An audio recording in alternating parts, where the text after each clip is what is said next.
और आज दक्ष प्रजापति ने भगवान शिव से बदला लेने के लिए हरिद्वार की पावन भूमि कनखल में बृहत्पत्सव नाम का यज्ञ किया है। सभी देवताओं को निमंत्रण और भोले बाबा को बिल्कुल कोई निमंत्रण नहीं। स्वार्थ लागे करहीं सब प्रीति, स्वार्थ लागे करहीं, स्वार्थ लागे करें सब प्रीति, सुर नर मुनि सबकी यह रीति, सुर नर मुनि सबकी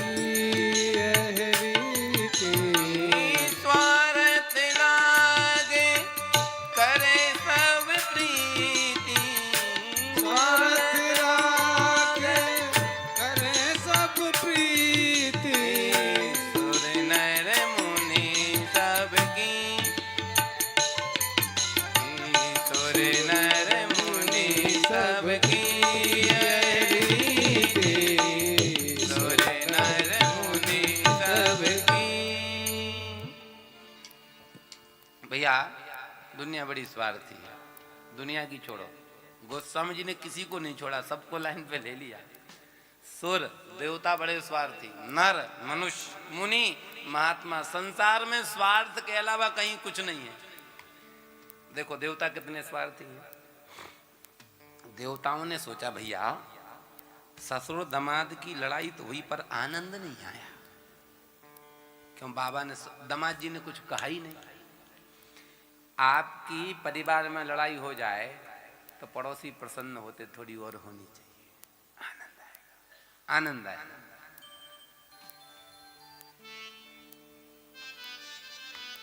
अब देवताओं ने सोचा लड़ाई बढ़े कैसे। एक काम करो, निमंत्रण में कहाँ जा रहे? हरिद्वार। पूरा आकाश पड़ा है, लेकिन वहां से नहीं जा रहे, कैलाश पर जा रहे हैं। कैलाश से होके, क्यों? बोले जब भोले बाबा देखेंगे पूछेंगे कहाँ जा रहे? आपके ससुर जी के यज्ञ में। कोई भड़के जाएंगे, बताओ हमें निमंत्रण नहीं और दूसरे को निमंत्रण। गुस्सा होंगे, कुछ कहेंगे, अपन जाके दक्ष का कान फूकेंगे, फिर दक्ष कहेगा अपन आनंद लेंगे, दोनों लड़ेंगे। अब महाराज देवांगनाएं सज धज के रथ में बैठ गई, पूरा आकाश पड़ा है, कैलाश से जा रहे। शंकर जी समझ गए ये देवता सिर्फ मजा लेना चाहते, लड़ाना चाहते हैं, हमको तो कुछ फर्क नहीं पड़ता है। पर ये सती देखेगी तो जरूर कहेगी चलो ससुराल। और ससुराल जाएंगे तो ससुर जी पहले से जला भुना बैठा है, तो क्या करें? परंतु भगवान शिव ने भगवती सती को बुलाया, देवी इधर आओ। कहो बाबा बैठो, कथा सुनाता हूँ। बाबा सुनाने लगे कथा, और भगवती सती कथा में ऐसे डूब गई, कब देवताओं के रथ निकल गए पता ही नहीं चला। शंकर जी बोले अब अच्छा हुआ, बाधा दूर टली। लेकिन देवता बोले भैया जिसके लिए इतना घूम के आए थे, चक्कर लगाया था, वो तो हुआ ही नहीं, क्या करें? बोले फिर से चलो, घुमाओ रथ को। एक बोला भोले बाबा कथा सुना रहे, फर्क नहीं पड़ेगा। तो दूसरा बोला ऐसे थोड़ी चलेंगे, इस बार शांत शांत आए, इस बार बाजे बजाते हुए चलेंगे, हल्ला ऊधम करते हुए। और आज देवता महाराज बाजे बजाते हुए जा रहे हैं, भगवती सती कथा को सुन रही हैं, भोले बाबा कथा को सुना रहे हैं। और जैसे ही भगवती के कानों में बाजों की आवाज पड़ी है, भगवती सती ने कहा बाबा बाजे बज रहे। एक बात बताना, दुनिया की ऐसी कौन सी औरत होगी, स्त्री होगी, जिसके कानों में बाजों की आवाज पड़ जाए और बाजा देखने ना जाए? भले दूध गिर जाए चाहे रोटी जल जाए, पर देखेगी बाजे काय के बज रहे। सती ने कहा बाबा बाजे बज रहे, बाजे बज रहे, देवी बजने दो ना बाबा, मैं तो बाजा देखने जाऊंगी। भगवान ने कहा देवी बाजों के चक्कर में मत पड़ो ना, कथा छूट जाएगी। सती बोली बाबा माफ करना, कथा तो घर की, आज नहीं तो कल सुन लेंगे, बाजे थोड़ी ना मिलेंगे देखने। और भैया फिर सती गई। जैसे देवांगनाओं ने देखा सो वो तो पहले से तैयार थे आगे में घी डालने के लिए। अरे सती तू अब तक कैलाश पे, तेरे पिता के घर में यज्ञ, तू नहीं जाएगी क्या? क्या बात है, निमंत्रण नहीं आया क्या? सुखदेव जी कहते राजन ये किसकी बेटी हैं? दक्ष, दक्ष यानी चतुर, चतुर की बेटी चतुराई से कहती अरे बहना निमंत्रण तो आयो है, पर या भोला से फुर्सत मिले तब न जाऊं, आप चलो मैं अभी आई। शंकर जी समझ गए आते साथ कहेगी चलो ससुराल, और ससुर जी घर हम बैठे हैं, लड़ाई होगी जाएंगे, क्या करें? तो बाबा ने झूठी मूठी आंखें बंद कर ली, हम समाधि में चले जाएंगे, ना सुनेंगे ना जाएंगे। अब जैसे ही सती आई, बाबा पहले बैठे समाधि में, अब सती ने अपनी किस्मत ठोकी, कैसा भोला मिला। अब पता नहीं कब समाधि को ले, तब तक यज्ञ ही पूरा ना हो जाए। पर बाबा को जगाऊं कैसे? मैं ना, बिना पति के आज्ञा लिए पत्नी को कहीं नहीं जाना चाहिए। समाधि का कोई ठिकाना नहीं, जाना जरूर है। बोले बाबा ने बता दिया था, देवी कभी कभी मेरी समाधि लग जाती है, जब कोई जरूरी काम पड़े तो धीरे धीरे श्री राम जय जय राम इस विजय मंत्र का कीर्तन करते हुए मेरे पैर दबाना धीरे धीरे, तो मैं समाधि मेरी खुल जाएगी। भगवती सती आई हैं बड़े प्रेम से, धीरे धीरे प्रेम से श्री राम जय जय राम, श्री राम जय जय राम कीर्तन कर रही और पैर दबा रही। वहां समाधि लगी हुई तो खोले, वो तो झूठ मूठ को आंख बंद है। शंकर जी ने भी सोचा बहुत दिन बाद पैर दबवाने का मौका मिला, बड़ी यहीं से दबवा लूं, और सती दबा रही है।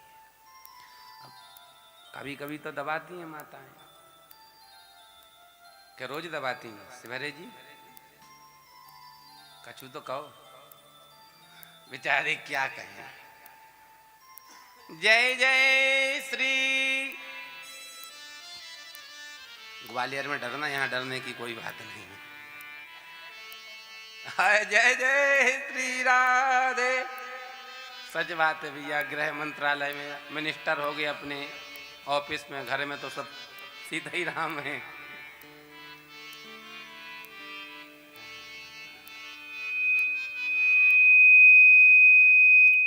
जय जय श्री राधे। अब जब बहुत देर हो गई सती को पैर दबाते, पर बाबा काय को आंखें खोल रहे, बड़ी यहीं से दबवा लूं, बहुत दिन बाद आई है दबाने। माता जी को, माताओं को गुस्साने में देर नहीं लगती, एक क्षण नहीं लगता महाराज। ओ महाराज तुरंत भगवत जी को गुस्सा की, बताओ 2 घंटा हो गए। अब माता जी पैर नहीं दबा रही, चींटी काट रही जोर जोर से। शंकर जी ने सोचा कहीं ऐसा ना हो कि बाल तोड़ना हो जाए।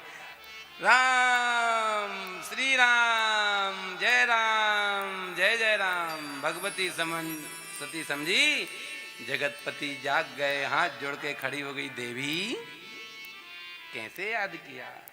बाबा आपको पता है क्या?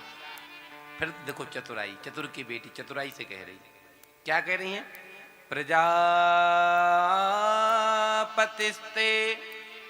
ससुर से सांप्रतम निर्यापितो यज्ञमहो सवाखिला। आपके ससुर जी ने यज्ञ किया है। किसने किया है? आपके ससुर जी ने। भगवान बोले वाह भाई वाह, देवी हमारे ससुर जी ने यज्ञ किया, आपके कौन है वो?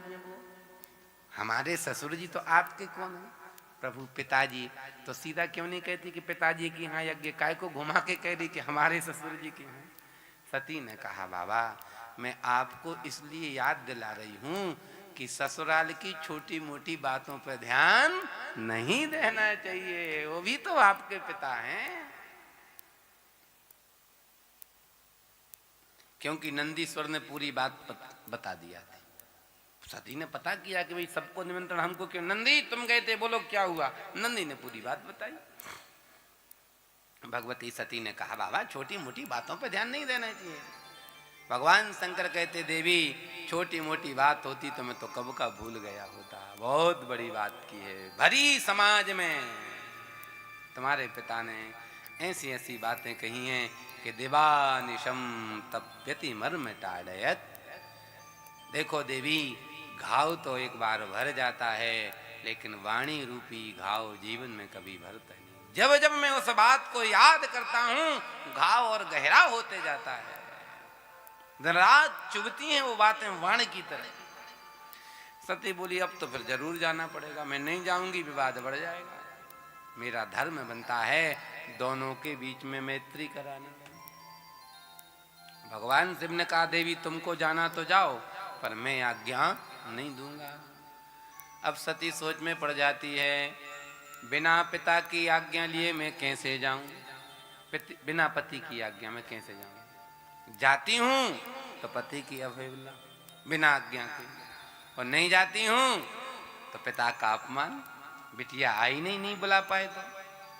आज ससी दुधा ससा, सती दो हो गई है। जब पिता का पक्ष प्रबल होता है तो निकल जाती हैं, लेकिन जब पति की याद आती ना पूछा नहीं है तो वापस आ जाती हैं। सती सोच नहीं पाती मुझे क्या करना चाहिए। अब भोले बाबा ने देखा सती नहीं जाएगी तो पिता के वियोग में प्राणों को त्याग देगी, और जाएगी तब भी प्राणों को त्यागेगी। तो मरना तो पक्का है, तो यहां काय को वहीं मरे। भगवान ने कहा देवी आप प्रेम से पधारो, आप हम नहीं जाएंगे, आप प्रेम से जाओ। नंदीश्वर, हाँ बाबा इनको छोड़ के आओ। नंदीश्वर छोड़ने जाने लगे। भगवान ने भृंगी को बुलाया, धरा पूरा सामान पैक कर, एक साड़ी भी ना बचे, बिंदी भी ना बचे। क्यों, अब लौटेगी तो है नहीं। इसकी याद आएगी, बिंदी देखूंगा, चूड़ी देखूंगा, साड़ी देखूंगा तो और रोऊंगा। इससे अच्छे सब कुछ लेके जा। आज भगवती सती गई हैं भैया। गोस्वामी जी कहते हैं सादर भले ही मिली एक माता, सादर भले ही मिली को माता, भगिनी मिली बहुरी मुस्काता, भगिनी मिली बहुर मुस्काता।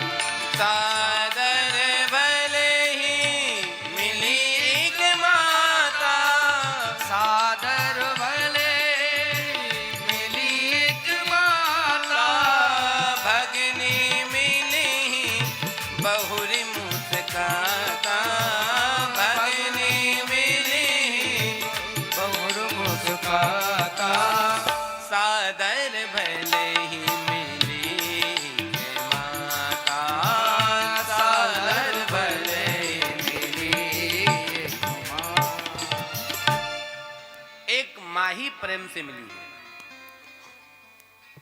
भगनी मिली बहुरी, बहन मुस्कुराते हुई मिली। मुस्कुराने में व्यंग है। हमको तो निमंत्रण मिला, ये तो बिना निमंत्रण के आई है, ये व्यंग है। भैया सबसे छोटी बेटी है, बहुत लाडली है।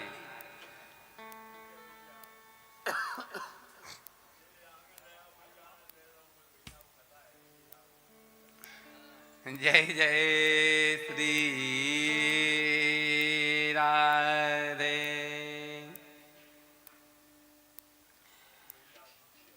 कोई बात नहीं, बड़े बड़े शहरों में छोटी मोटी घटनाएं घटती रही।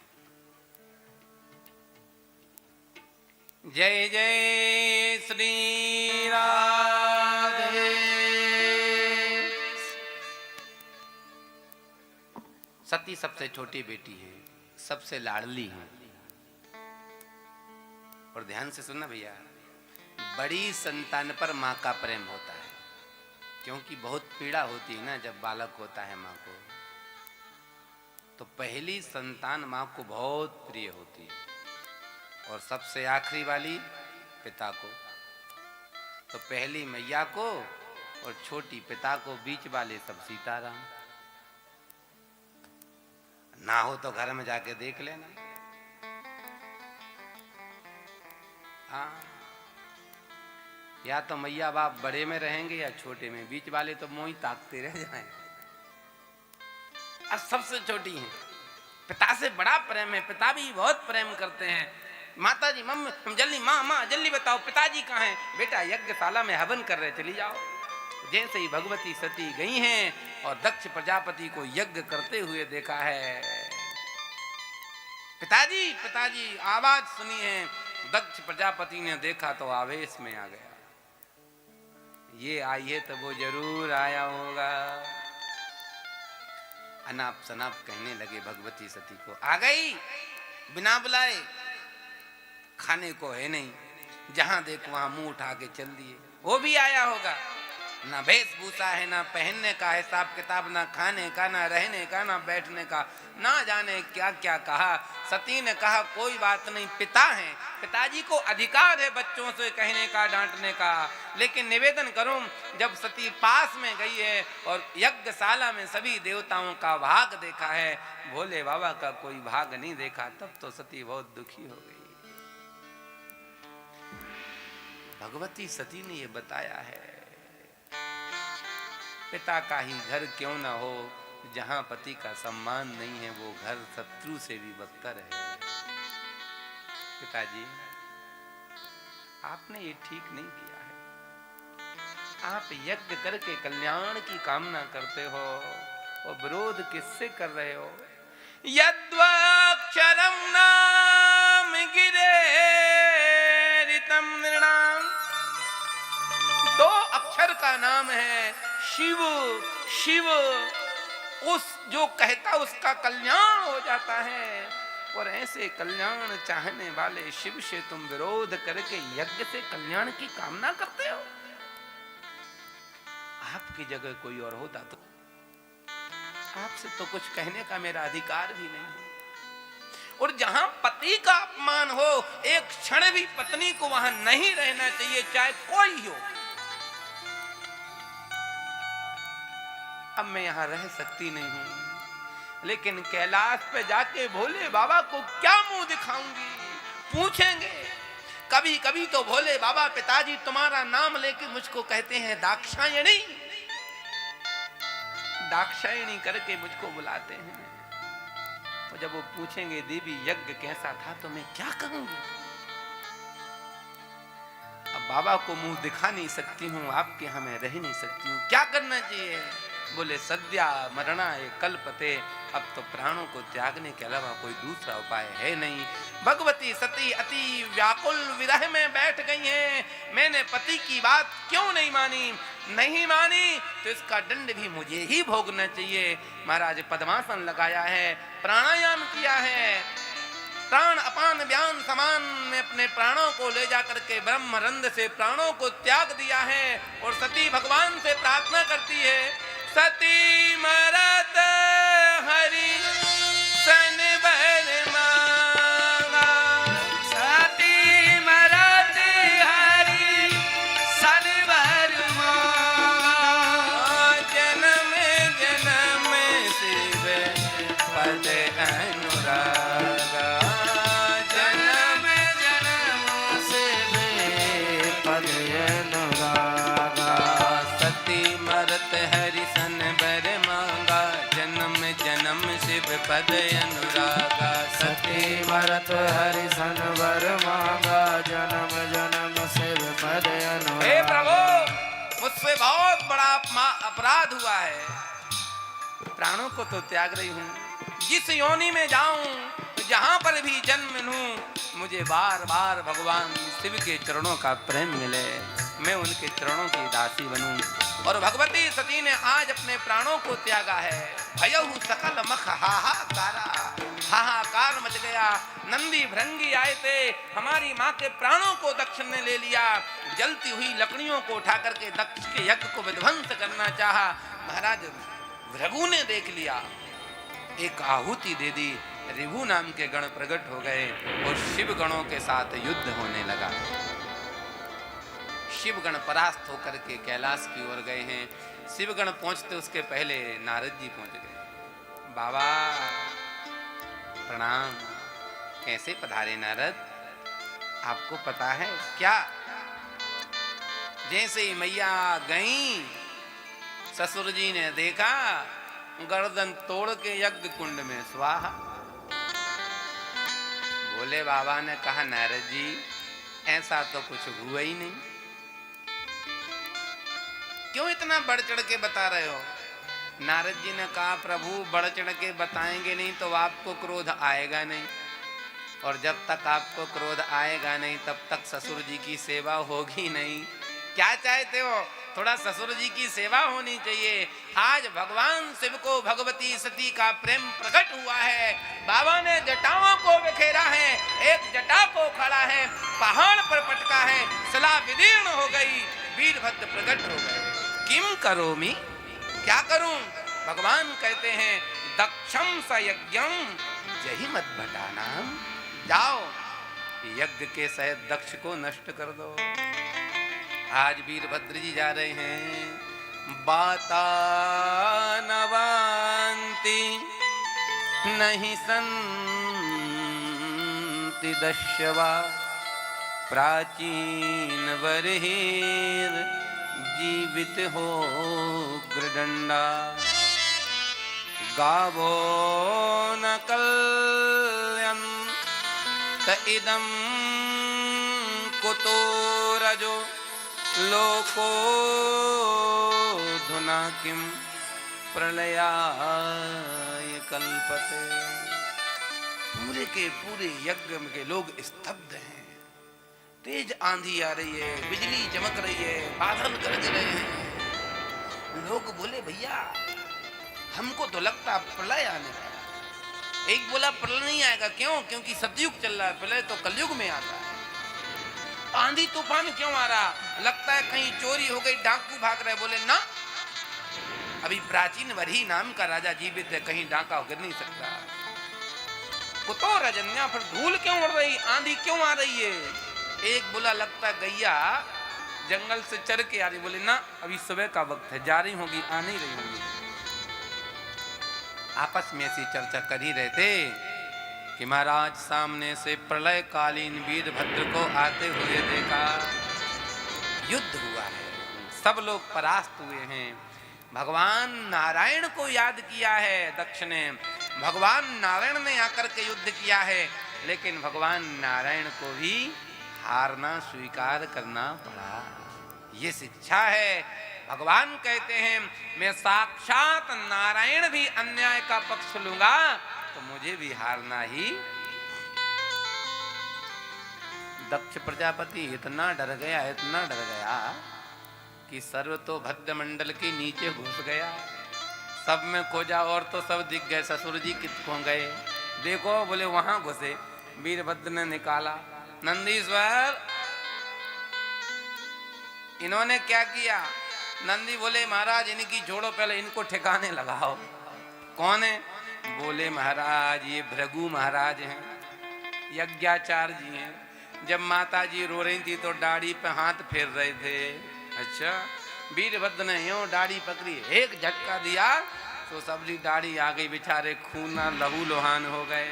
और चंडी आ गए। बोले महाराज शिव जी के गण एक चंडी।